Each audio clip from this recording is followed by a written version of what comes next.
Terve! Me ollaan taas tässä ihanassa Võrumaassa ja tänään oli tommonen päivä, milloin tuli Eestissä ensimmäistä kertaa lunta. Ja sitten taas tuli tommonen mahtava idea sito tommonen ihana kranssi ja tehdä vähän tommonen pullukka, volyymikas kranssi luonnon materiaalista, saniaisista. Tommosia, mitä kasvaa täällä ympäri ja ämpäri.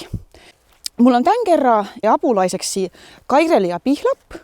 Kairelia on keräämässä tuolla pajua. Joo, ciao! Ciao! Ja, no niin, huhuu! Yes.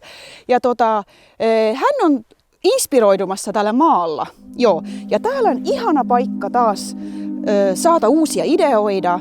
Ja aina näissä ideoissa on yksi pikkuinen vinkki. Ei ikinä kiirulla, pitää ottaa aikaa.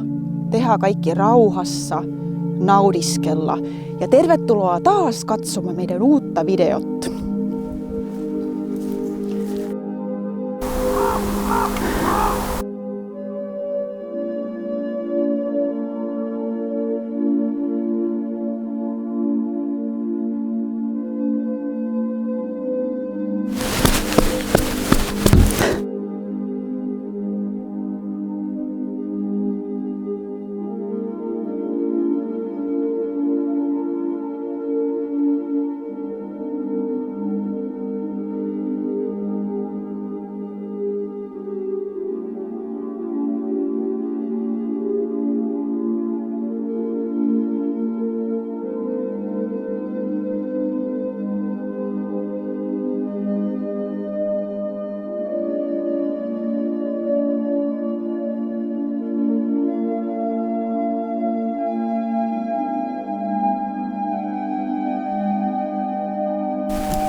Tämä on nyt tässä valmiina ja nyt tässä onkin ihana näkee, miten myös yöllä sitten, että tämä on tommonen yökoriste, kukkasitonta ja on käytetty vain yhtä materiaalia, eli tätä saniaista ja se eestinkielinen nimeni oli... Sõnajalg, kilpjalg. Kilpjalg, joo. Ja mä laitan sen latinankielisen nimen sinne. Ja mulla on isot kiitokset Kairelialle, että hän oli tässä auttamassa mua. Ja tää oli ihan hullu projekti, kun tähän meni 3 tätä isokorillista tätä saniaista. Eli mä käydin juoksemassa ja versus video life ja reality life, eli oikeassa elämässä mä punotin tää sisällä, koska käteet oikeasti kylmy täällä ulkona.